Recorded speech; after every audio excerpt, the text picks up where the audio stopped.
Welcome to the SPS Digital Learning Hour, brought to you by the Digital Learning and Assessment Department. We're coming to you today from a conference room in Central Office, bringing you the latest news in Springfield Public Schools in regards to technology, along with inspiring interviews from teachers who are using technology in the classroom. I am your host, Mike Thomas, the Bearded Tech Ed Guy. You can find me out on all the social media sites at Bearded Tech Ed, my website, beardedtechedguy.com, and my SPS site, We Learn. That's where all of our things are posted in all of those places, so it makes it easy for you to find. Our latest blog post is all about game-based learning. It's to help us prepare for Power Up Your Classroom by Lindsay Bloss and Kate Tolney, the great book study that we're going to be doing. I highly encourage you to go out and purchase the book. There's a link on the blog. I don't get any money for it. It's just a link. You can order it from wherever you'd like. And we're going to get into gamification and game-based learning. But first, you need to know where I am coming from and the knowledge that I have. Feel free to post your comments in Yammer or on Twitter or wherever you like to share them. Make sure that you just tag me, Bearded Tech Ed, or Thomas MI if you're doing it on Yammer. A couple other updates for you. If you have not completed your ethics training, you have a couple more months to do that. If you don't remember anything about that, if you go out to my SPS site, you will see the link there in the announcements. Follow through. Make sure you get it done. It is important for you to do. Coming up next is our interview of the week.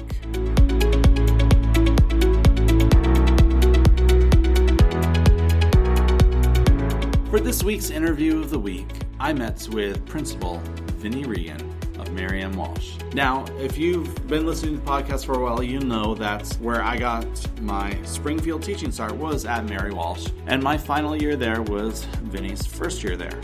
And so it's been exciting to see all the things that have happened since I've gone and taken this position, and all the things that he is doing in the classroom, especially around project-based learning. So I really want you to listen in, and we'll come back to you on the other side. So my name is Vinnie Regan. I'm principal at Mary Walsh School. I've been a principal for 14 years, and I've been in Springfield for 5. It's my 5th year at Mary Walsh as the principal. I came from therapeutic schools. I've been a high school and middle school principal before, and now I've been an elementary principal for 6 years, and things are going pretty well. So in the course of the 6 years, what are some things that you learned early on that have helped you? We've been lucky. I was lucky to land at Walsh, I think, being a small school. So it helps it a little easier. We're able to have pretty strong relationships. I think we've been able to build trust over the last few years. So that's been good, and we haven't had a lot of turnover. Obviously, here and there. But overall, we've been able to work together, and it's nice because we've been able to kind of move the work forward year to year. Mm-hmm. And that's been nice, especially the last couple of years. It feels like we've been able to move from less reactive kind of ways of working to more proactive. And every day is different, and not perfect, but that feeling, I think, is what's changed, at least for me. Mm-hmm. So you mentioned the last couple of years. I know that it was a big to-do in the news about getting part of the Kaleidoscope project this year.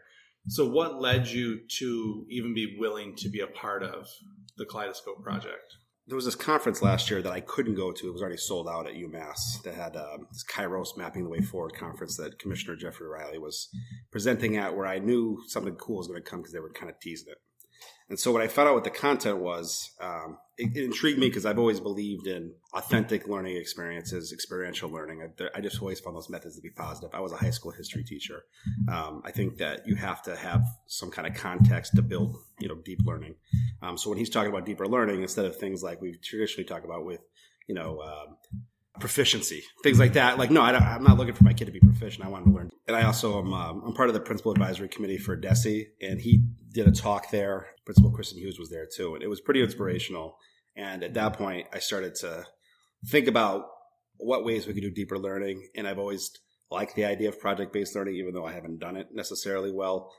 We started thinking about it last spring, put proposal together as a team, and then came to the fall, and we've tweaked it a couple times, but we had a general feeling. I think initially staff were hesitant, especially in the spring, about that direction. But as I kept talking about it and they kept thinking about it, we came to a consensus as a team. And I was surprised when we voted as an ILT really early in the year about going forward with Kaleidoscope or not. Everyone was on board. So I didn't expect that, and I was pleasantly surprised. Can you tell us more about like your journey to project-based learning? And because I know that's a big part of the Kaleidoscope project. Yeah, so years and years ago, when I was a principal at a school called Brightside, I had written a grant to Vinnie Del Negro, who funded it personally, for experiential learning. Mm-hmm. The idea being take text, build a project around it, and fund what kids' passions were. And it was really successful, and we kept getting it refunded. And it was something very different than our traditional day-to-day methods of teaching and learning. That was when I got keyed into this idea that, kids experiencing and having choice, voice, and agency, and all the different elements that go into project-based learning are positive. I'm actually terming this a little different, even though it is project-based learning where you're working with project-based learning people. I'm trying to term it with the kids and staff problem-based learning. Mm-hmm. The idea being that, like, in the real world, there are problems that need to be solved in new, novel ways, no matter what technology is out there, what's going on in society, whatever. And we really are training kids for a world that we don't know what's going to look like. The pace of change in technology is so rapid now that honestly, by the time these kids graduate high school, who knows where we're going to be as a society with technology. And I do think, personally, as things are going, it's going to be very disruptive in a lot of fields and whatnot. So you're going to need people who can problem solve, who can be flexible, who can think on their feet, can communicate, problem solve, critically think. All the skills that we're hoping to get day to day in our typical methods, but are hard to get to sometimes in our traditional methods. So we think problem-based learning, project-based learning can be ways that people can build those skills over time. Now, we know that one project's not going to, be the end-all, be-all for a kid. It can be a good experience. But if we do it consistently, and our vision is in a couple of years to do 8 a year, if a kindergartner comes into school and has 8 projects in kindergarten, has 8 projects all the way through 5th grade, they have 48 experiences to problem solve in new and novel ways on authentic problems that they have some choice, voice, and agency in deciding and working on. And we think that could be transformational for kids going into middle school and high school. So with the projects that you've done for this year, can you just talk about a couple of them? Sure. A couple of highlights? So this year, we're doing one project over the course of the year in 4 sessions this year. So we just did our second session yesterday. And I can tell you some of the projects kids are working on are things like Greenleaf Park behind us, there's a problem with the kids and people, leaving behind dog waste and things like that. So kids want one of the 5th grade projects is writing letters to the mayor, the city councilor, the chair of the Parks and Rec department, about why there needs to be a change, what they're thinking about it, and how we could partner with them. So that was like the second phase of their project, because they've identified they want to work on that local area of this area of here. Other projects are things like working with places like TJ O'Connor Animal Shelter. Some of the little kids are doing things like signage in the school about being kind. So everyone was a little different. This year was about serving the greater good. That was just a focus this year. We decided not to focus it on specific standards per se or practices, whereas in the future when we have more projects, we'll be more tied to the curriculum for what's the unit we're in right now or this quarter or that kind of thing. Whereas this year we left it pretty wide open. And I'm happy how engaged kids are, even though we left it wide open. It was pretty amazing to see even little kids, 5 and 6, engaged in this project for 2 to 3 hours with support, but in a very different method than we do our normal reading block, our normal math block, our normal science, and thinking about things that aren't just academic per se, but social emotional learning integrated in those kind of elements and all the other soft skills that go with 21st century learning that are important for the workforce. Wherever 6, 7, 8 year olds do it, it's a good thing, and should serve them well as they move up. Yeah. So our 4 sessions this year, the first session was like coming together to form a coalition. So building schema behind it. We used a text this year, The Boy Who Harnessed the Wind, which we got text for everybody, and also the video, which is on Netflix. People were able to see. We looked at a lot of people like Greta. We looked at a lot of people like Malala. So showing kids that they could change the world even as kids, to help build that collective vision of like coming together, we can change the world, whether it's our community, whether it's state, nation, world kind of thing. Our second session, which was yesterday, was collaborating to communicate and problem solve, spending time on using persuasive writing, finding different medium, creating PowerPoints, creating posters, creating letters, things like that, to key people. The next session, which will happen, we have them on the same day as our PBIS events. So the next quarter will be about working together for change, and actually going to be a lot of work session creating, finishing kind of whatever materials you're going to do for the 4th session, which is serving the greater good. They're going to present their projects and the proposals, and hopefully have some real world things happen from their hard work. So, in thinking about that last session, which you've got time to plan for now, are the students going to be the ones reaching out to try to get the adults essentially to come in and hear their proposals, or is that something that as leaders in the building, you guys are kind of already starting to reach out? Depends on the situation with the kids. The kids are driving the force, but we're partnering with them. So it depends on who the kid is in the project. I know I've met with a lot of kids on giving them feedback on ways they can get things done. Some are very on board and realistic on things, and some are shooting for the moon and think we're going to change the lunch menu every day, which I don't anticipate. But then again, you never know. That's the whole point of thinking that way and having our kids think in unbounded ways. You get outcomes that you never expect. I remember as a teacher having lessons that were more open-ended. Kids used to create things that I could not even imagine. So the idea of this is, I don't know what the outcome is going to be. I've been pleasantly surprised that we've been as on track as we have been. And I think when the time comes, most projects will have served good purposes. Do I know that they'll all be polished and pretty with a bow on top? I don't. But I think some will. And every kid was engaged, which was really exciting because it's hard to get every kid engaged on any day, Yes, that is very true. With this year and just doing the 4. Yep, one project in 4 sessions. One project in 4 sessions. Have you and your team started to think about how you can take this and do 4 projects? Yep. So we're lucky because our next PD day, we're going to work with Better Lesson Design Studio. So that'll be an exciting time to talk about our projects this year and ideas for next year. We have the Kaleidoscope trainings coming up. So our 4th and 5th grade teams are going to come with me on March 10th and 11th and then May 27th, 28th to do some intensive PD around deeper learning. I don't know exactly what it's going to look like, but I'm excited. That'll be a lot of things we bring back and work with the staff on. And we're hoping, as part of our proposal, we're going to partner with PBL Works. And that's who we've been using a lot of the resources from. The staff at Brunton are also doing this project-based learning work, and they had kind of keyed us in on PBL Works, and so they've been really a good partner, and we have a lot of good resources to help us structure things in a successful way. So I'm looking forward to working with them and hopefully have the funding to do our opening PD with them and whatnot, because our focus is really going to be on this project-based learning for sure next year. The idea being as well, the year after that, as we increase our projects, we get better at that, more fluent. Really focus on universal design as well and access for kids, making sure the kids can access content and can represent their learning in multiple ways, having them the idea of like the firm goals, what flexible means. I think the project-based learning methods are going to help teachers to help support that day to day, not just in projects. So they're kind of dovetailed together as the future goes. I do have to ask, because I'm sure that some listeners are going to want to know, how do you feel like this is affecting the almighty test scores that we all kind of have to, I don't want to say bow to, but kind of have to be accountable for? As a method, I'm hoping it's going to work out and improve test scores as well. As an approach, I think I've taken a little bit different approach than some folks maybe, in that I focused a lot when I came to Walsh School on culture, on systems, on things like continuous quality improvement, on things like methods like morning meeting and responsive classroom elements like class meetings, things like that, restorative discipline and collaborative problem solving.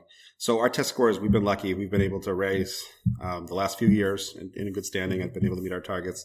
And not necessarily just on focus on test scores, but focus on those other elements, and test scores have come with it. Now we obviously use PLC and we use a lot of things, but as not an elementary person by trade, my ILSs do a lot of the heavy lifting, I think, with content, and I've been able to partner with them on ideas around methods and culture and getting the school in a place where kids are ready to learn. So we've been able to build a partnership like that. And, who knows what will happen to them next time because I assume it's going to be okay, but I don't know. And I also try not as a principal to just focus on just test scores. I think if we do this project-based learning, it'll have impact on test scores, but the reason we're doing it is not because of test scores. It's going to have impact on kids for the long haul for 21st century learning. So that can't be a bad thing. Yeah. The idea that what we're doing is going to help them not just for today and not just for the 3 days that they have to sit down and take a test, but for their entire life. Right. And the test, not that MCAS isn't that, but MCAS is really designed to measure schools, right, and measure school progress. And it's so narrow focused year to year. We're talking as part of the Kaleidoscope project about doing some tests in different ways. And the state is actually looking for some flexibility from the federal government on what MCAS tests can look like. So we may pilot some tests that aren't necessarily individually student specific scored, but more reflective on kids' capacity to learn in deeper ways and whether or not our school is improving. And I'm excited to do that because I've always thought there's been a misalignment with individual student test scores and how schools are judged. because I think it's not always even. Yeah, it's not always a one-to-one thing.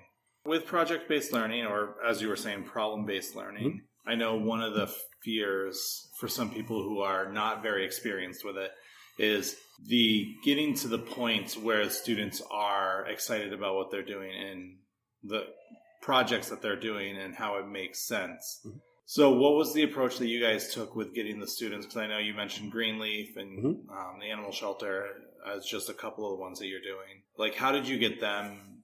Because a lot of it is they choose. Mm-hmm. So, like, how did you get the students to come to that Well, point? the schema we started with was the inspirational kids, right? The Boy Artist, the Wind, the Malala, the Greta, all that stuff, which was right in the news when we first started this year with Greta and being the UN and all that was happening when we first started this.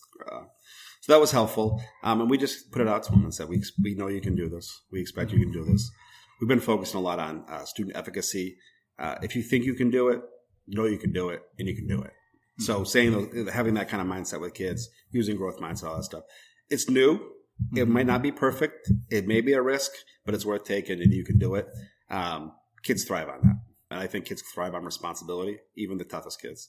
So sometimes we kids who have behaviors or things like that, sometimes we shy away from giving them responsibility when actually that's the method that they need most. They need that trust. My hope is one of the ways we've been strengthening our school cultures through trust, and that this is a method that we believe in, and we trust kids, and we give them the support they need to show their best. And we said that explicitly to them in the first session. And then we've been responsive the first two sessions to what their needs are. So I've met with a lot of kids one-on-one and give them, straight feedback, and they appreciate the honesty. You can't shoot the moon for everything, but you can do some things that are risky, that are stretching. You don't know how it's going to come out, but you're probably not going to get that $2 million grant for a park, but doesn't mean you can't search about it and find out. And let's find the one that's for $50,000 that might actually fit our school. Things like that. Right. So when it came to the project aspect, is fifth grade all doing the same thing, or is every student in fifth grade? Every student is involved in a project, but every grade level has different configurations. And it's depending on the teacher, they've helped shape that, whether it's two groups in a project or two groups in a classroom or three groups. Everyone is planning collaboratively. We actually, like K1 are working together vertically because we kind of planned out K1 thinking about this together, 2, 3, 4, 5 thinking about this together.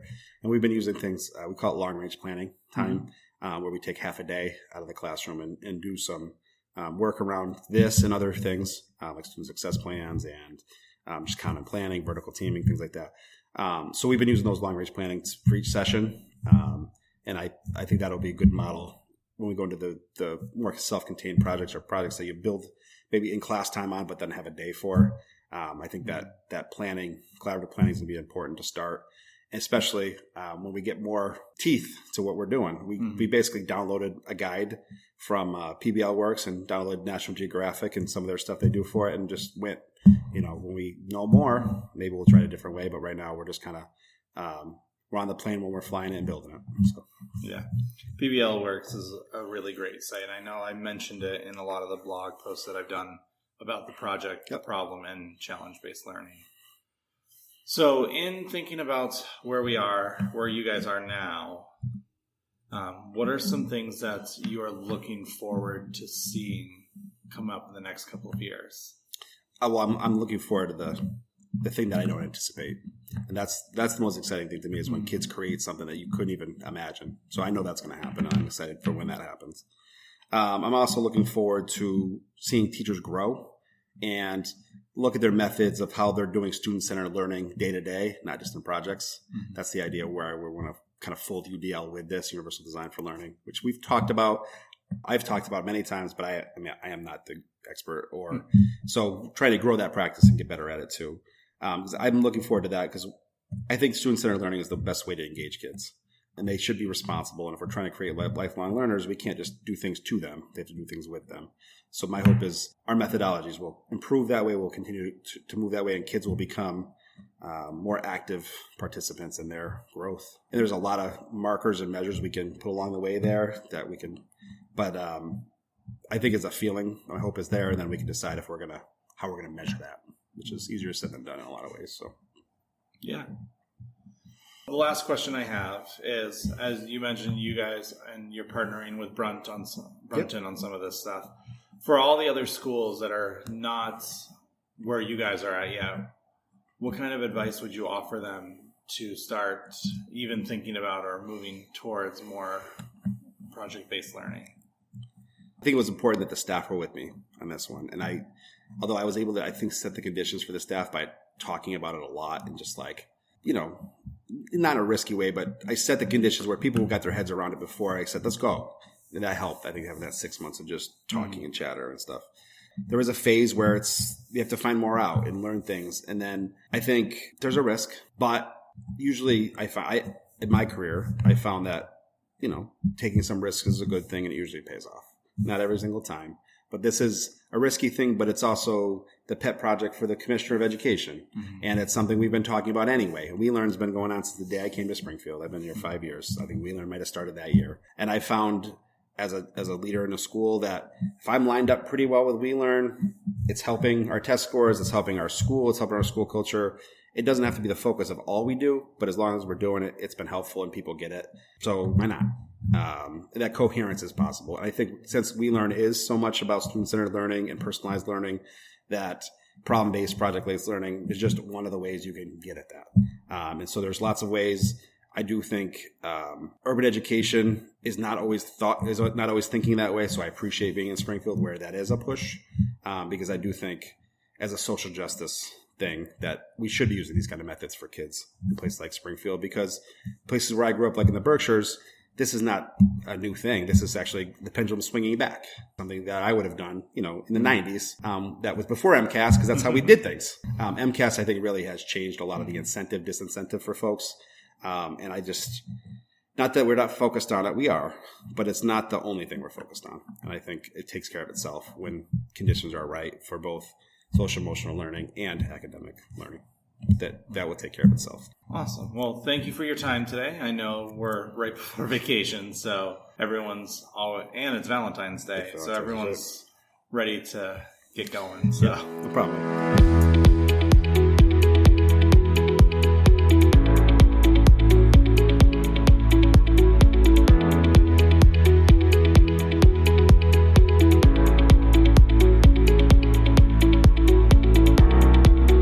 Thank you, Principal Regan, for spending some time with me and talking. It was great to catch up with you beforehand, and it was great to hear about all the great things that are happening at your school. If you've never heard of the Kaleidoscope project before, check out our show notes. We'll have links there so that you can find out more about what Walsh and a number of other schools and districts are doing across our great Commonwealth. There's a lot of great things happening, especially with project-based learning, and I am excited for Walsh and what they are doing right now. I'm going to be going out there again. I'm going to try to get some video of it to create little snapshots of how it can be done outside of their school and how we can scale it out, because I really do believe that project-based learning is one of the strongest tools that we have to get us to where we have student-focused and student-centered learning. So check all of that out. Thank you again for allowing me to spend some time with you. And thank you, listeners, for spending some time with us wherever you're listening to us. If you love this episode, make sure that you give it 5 stars out on your favorite site, whether that's iTunes, Stitcher, Spotify, Spreaker, iHeartRadio, Google Play, wherever you listen to us. Leave us a review. Make sure you're subscribed to us. And also use that share link, because the more you share, the more you subscribe, the further up the charts we go, and the more people who listen to us and hear about all the amazing things that are happening here in Springfield and in our Springfield Public Schools. We would very much appreciate that. So that's it for this week. I'll be back in probably 2 weeks, depending on how the work is that I have to get done. And that's it for this week. I'm your host, Mike Thomas, the Bearded Tech Ed Guy, and this is the SBS Digital Learning Hour.